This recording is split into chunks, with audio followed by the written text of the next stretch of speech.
دیہات میں آج بھی یہ رواج عام ہے کہ اگر لڑکی کے بدلے لڑکی کا رشتہ نہ ملے تو رقم کے بدلے بیٹی کا رشتہ طے کر دیا جاتا ہے۔ میری مانو تو تینوں کا سودا کر لو، پیسے لے کر نکاح نامے پر دستخط کر دیتے ہیں۔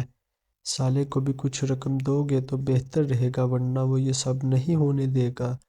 یہ سودا طے ہو گیا۔ میں ایسے علاقے کی رہنے والی ہوں جہاں کے دیہاتوں میں لڑکیوں کو بدلے میں بیانے کی روایت آج بھی عام ہے۔ یہ عورت کی غلامی کی عجیب و غریب رسم ہے جس نے میری زندگی کو بھی اپنی لپیٹ میں لے لیا۔ بدلے کی اس رسم کے تحت میرے شوہر نے اپنی بہن کو میرے بھائی شیرو کے نکاح میں دے دیا اور یوں میری نند گوہر میری بھابھی بن گئی۔ 4 سال تک میں اور گوہر اپنے اپنے گھروں میں زندگی گزارتی رہیں۔ اس دوران میری 2 بیٹیاں رقیہ اور ساجدہ پیدا ہوئیں۔ ایک دن میرے والد اور میرے جیٹھ قدیر کے درمیان کسی بات پر جھگڑا ہو گیا۔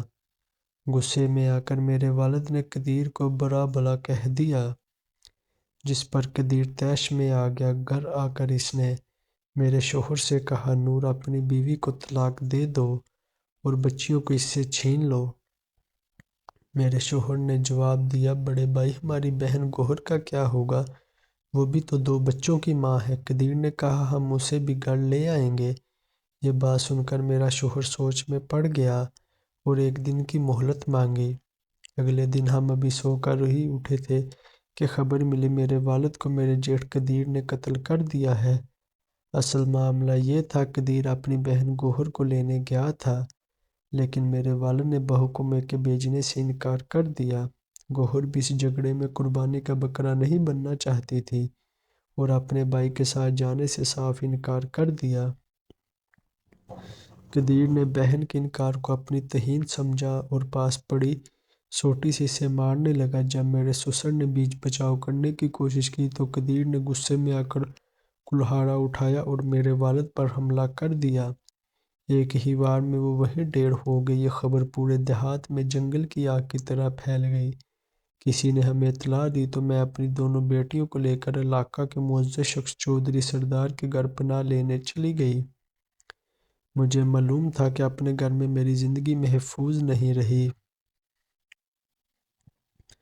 میرے جیٹھ نے جان بچانے کے لیے یہ بیان دیا کہ میرے والد کی نظر اس کی بہن گوہر پر تھی، اسی لیے اس نے اسے قتل کر دیا۔ حالانکہ حقیقت یہ تھی کہ وہ اپنی بہن گوہر کو قتل کرنا چاہتا تھا اور میرے والد بیچ بچاؤ کرتے ہوئے اپنی جان سے ہاتھ دھو بیٹھے۔ قدیر کو گرفتار کر لیا گیا۔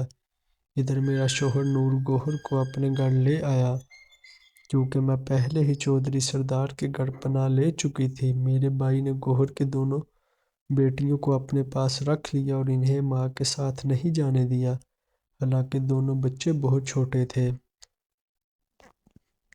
ایک کی عمر 2 سال اور دوسرے کی 1 سال تھی۔ ماں کے بغیر ان کا گزارا ممکن نہ تھا، لیکن بھائی نے بیوی پر رحم نہ کیا اور اسے طلاق دے دی۔ ادھر میرے شوہر نے بھی مجھے طلاق دے دی۔ اس کے بعد میرے بھائی علاقے کے معزز شخص کے گھر سے مجھے اپنے گھر لے آئے، جہاں میرے والد کے قتل کا سوگ منایا جا رہا تھا۔ 2 سال بعد میرے بھائی نے میرا نکاح سرور خان سے کر دیا اور بدلے میں اس کی بہن زبیدہ سے خود نکاح کر لیا۔ سرور خان ایک دیہاتی آدمی تھا اور ہمارا رشتہ دار بھی تھا۔ میں اس کے ساتھ 5 سال تک رہی۔ اس دوران میرے ہاں 2 لڑکیاں اور 1 لڑکا پیدا ہوئے، جبکہ زبیدہ بھابھی بھی ان برسوں میں 2 بچوں کی ماں بن گئی۔ میری بھابھی زبیدہ میرے میکے میں خوش نہیں تھی اور ان کے روز جھگڑے ہوتے تھے۔ ان کی غیر مطمئن زندگی نے میری زندگی پر بھی برا اثر ڈالا۔ میری ساس بہت ظالم عورت تھی اور مجھے کھانے پینے تک کے معاملے میں تنگ کرتی تھی، لیکن میں بچوں کی خاطر خاموشی سے سب برداشت کرتی رہی۔ میرے 3 بچے سرور سے تھے، جبکہ نور سے ہونے والی 2 لڑکیاں بھی میرے پاس تھیں، جن کا خرچ سرور اٹھاتا تھا۔ وہ اپنے بچوں کے ساتھ میرے سابقہ شوہر کی بچیوں کو بھی پال رہا تھا۔ میں نے حالات سے سمجھوتا کیا تاکہ میری بچیاں مجھ سے جدا ہو کر دربدر نہ ہو جائیں۔ ادھر میری نند زبیدہ میرے بھائی کے ساتھ نباہ نہ کر سکی اور ایک دن ناراض ہو کر میکے آ گئی۔ اس نے شوہر کے گھر واپس جانے سے صاف انکار کر دیا۔ میرا بھائی میرے پاس آیا اور کہنے لگا کہ تم یہاں آرام سے رہ رہی ہو جبکہ میرا گھر اجڑ گیا ہے۔ زبیدہ کو واپس بھیجو ورنہ تم میرے ساتھ چلو، مجھے گھر کے کام کاج، روٹی پانی سب کی تکلیف ہے۔ ہماری بوڑھی ماں چارپائی پر پڑی ہے اور غم کے گھر کے کام نہیں کر سکتی۔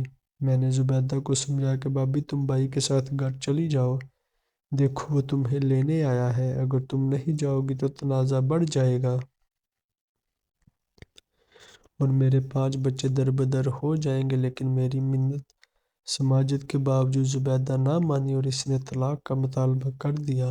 میرا بھائی سخت پریشان ہو گیا۔ اس نے میرے شوہر سے کہا کہ میری بہن کو واپس کرو، اپنی بہن کو میرے حوالے کرو۔ اگر یہ دونوں باتیں ممکن نہیں تو تیسری صورت یہ ہے کہ مجھے 30,000 روپے دو تاکہ میں تمہاری بہن کو طلاق دے کر کسی اور عورت سے شادی کر سکوں اور اپنا گھر بسا سکوں۔ 30 سال پہلے کے لحاظ سے 30,000 بہت بڑی رقم تھی۔ میرے شوہر سرور خان نے اس معاملے میں میرے سابقہ شوہر نور احمد کو بلوایا۔ سرور نے سوچا کہ اگر میں اپنی بیوی واپس کرتا ہوں تو لڑکیاں بھی واپس کرنی ہوں گی جو نور کی بیٹیاں ہیں۔ بہتر ہے ان بچیوں کو ان کے سگے باپ کے حوالے کر دوں بجائے اس کے کہ ان کا ماموں لے جائے، یہ اس کے لیے ایک خسارے کا سودا ہوتا۔ نور احمد کے آنے پر سرور نے کہا کہ میری بیوی اپنے بھائی کے گھر واپس جا رہی ہے کیونکہ یہ لوگ میری بہن کو طلاق دے رہے ہیں۔ تمہاری دونوں لڑکیاں بھی وہ اپنے بھائی کے سپرد کر دے گی۔ میں انہیں قانونی طور پر اپنے پاس نہیں روک سکتا لیکن لڑکیوں کا ماموں تمہاری بیٹیوں کے دام کھڑے کر لے گا جبکہ اصل وارث تو تم ہو۔ اب بتاؤ تمہارا کیا خیال ہے؟ نور احمد نے کہا وہ میری لڑکیاں ہیں اور میں ان کا اصل وارث ہوں، میں خود ان کو رکھوں گا، میرا حق ہے اپنی اولاد پر۔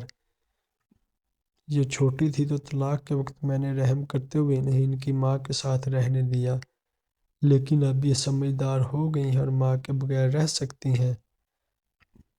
تم ان کو ان کے ماموں کے حوالے مت کرنا اور یہ جو برسوں میں نے ان کی پرورش کا خرچ اٹھایا ہے ان کا کیا؟ وہ میرے گھر کھاتی پیتی رہیں، اس کا حساب کون دے گا؟ مجھے اس کا بھی حق دیا جائے۔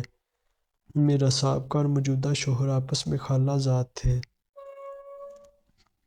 نور نے سرور سے کہا اگر تم میرا ساتھ دو اور میں بچیوں کو لینے میں کامیاب ہو جاؤں تو میں ابھی سے ان کا رشتہ رقم کے عوض طے کر دیتا ہوں، وہ رقم ہم آدھی آدھی بانٹ لیں گے اور یوں تمہارا انہیں اپنے پاس رکھنے اور ان کی پرورش کا احسان بھی ادا ہو جائے گا۔ سرور نے جواب دیا کہ یہ تجویز مجھے منظور ہے، تم بھی ان کے رشتہ تلاش کرو، میں بھی دیکھتا ہوں۔ میری بیٹیاں بہت کم عمر تھیں لیکن ان ظالموں نے رقم کے بدلے ان کے رشتے طے کرنے کی کوشش شروع کر دی۔ دیہات میں آج بھی یہ رواج عام ہے کہ اگر لڑکی کے بدلے لڑکی کا رشتہ نہ ملے تو رقم کے بدلے بیٹی کا رشتہ طے کر دیا جاتا ہے۔ سرور نے جلد ہی دونوں لڑکیوں کے لیے رشتے ڈھونڈ لیے اور نور کو بلا کر کہا کہ ایک شخص لڑکی کے لیے 1,00,000 روپے دینے کو تیار ہے اور بچیوں کے رشتے میں 50,000 مانگ رہے ہیں۔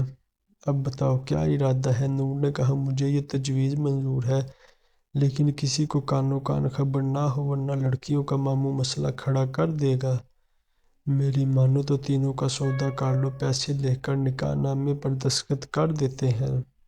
سالے کو بھی کچھ رقم دو گے تو بہتر رہے گا ورنہ وہ یہ سب نہیں ہونے دے گا۔ یوں سودا طے ہو گیا۔ میرا سابقہ شوہر، میرا بھائی اور موجودہ شوہر سرور تینوں نے مل کر ان لوگوں سے بات کی جنہوں نے رقم کے عوض تینوں کے رشتے قبول کیے تھے۔ معاملہ ایک ہوٹل میں بیٹھ کر طے ہوا اور وہ لوگ کچھ ایڈوانس رقم لے کر واپس آ گئے۔ اتفاق سے اس ہوٹل میں ایک ممبر اسمبلی بھی اپنے دوست کے ساتھ موجود تھا۔ اس نے ساری باتیں سن لیں اور ہوٹل کے ایک ملازم کے ذریعے مجھے اطلاع بھجوائی کہ تمہارا اور تمہاری بیٹیوں کا سودا ہو چکا ہے، تمہارے بھائی کو بھی اس رقم سے 30,000 ملیں گے تاکہ وہ کوئی عورت خرید کر اپنے گھر لے آئے، لہٰذا بی بی تم جلد بچیوں کو لے کر گھر سے نکل جاؤ کیونکہ تمہارا سگا بھائی بھی 30,000 کے لالچ میں تمہارے خلاف ہے۔ یہ اطلاع ملتے ہی میں نے وہی کیا جو پہلے کیا تھا، پانچوں بچوں سمیت اپنے علاقہ کے معزز شخص کے گھر پناہ لینے چلی گئی۔ یہ وہی شخص تھا جسے ہم اپنے علاقے کا چودھری یا سردار کہتے تھے۔ انہوں نے کہا کہ بہن، میں اب تمہیں پناہ نہیں دے سکتا کیونکہ تمہارا دشمن ایک شخص نہیں بلکہ تمہارا سگا بھائی صاحب کا شوہر، موجودہ شوہر اور ان کے بھائی صاحب ایک ہو گئے ہیں۔ رقم کے لالچ میں یہ سب تمہارے خلاف ہیں۔ انہوں نے مزید کہا کہ اگر میں تمہیں پناہ دوں تو کس حیثیت سے دوں؟ تمہیں کسی نہ کسی وارث کے حوالے کرنا ہوگا۔ بہتر یہی ہے کہ تم ڈی سی صاحب کے روبرو پیش ہو جاؤ۔ بس یہی ایک طریقہ تمہارے تحفظ کے لیے باقی رہ گیا ہے۔ چودھری صاحب نے اسی وقت ایک ویگن کرائے پر لی اور مجھے بچوں سمیت بٹھا کر ڈپٹی کمشنر کے دفتر لے گئے۔ وہاں انہوں نے مجھے ڈی سی کے سامنے پیش کیا۔ ڈپٹی کمشنر نے مجھے دارالعمان بھیج دیا۔ یوں میں اور میری بیٹیاں بکنے سے تو بچ گئیں، لیکن اب ان کا مستقبل کیا ہوگا؟ میں ہر وقت یہی سوچتی رہتی ہوں۔ لال بی بی نے اپنے دوپٹے سے آنسو پوچھتے ہوئے اپنی بات ختم کی۔ اور ان دنوں میں بطور منتخب ممبر ضلع کونسل ہر ہفتے دارالعمان کا دورہ کیا کرتے تھے۔ ضلع کی سبھی جیلوں، دارالعمان اور اداروں میں اس قسم کی مظلوم عورتیں بچوں سمیت مقیم تھیں۔ اس طرح کی کہانیاں جنہیں میں نے قلم بند کیا ہے، ان کے جیتے جاگتے کرداروں کو میں کبھی نہیں بھول سکتی۔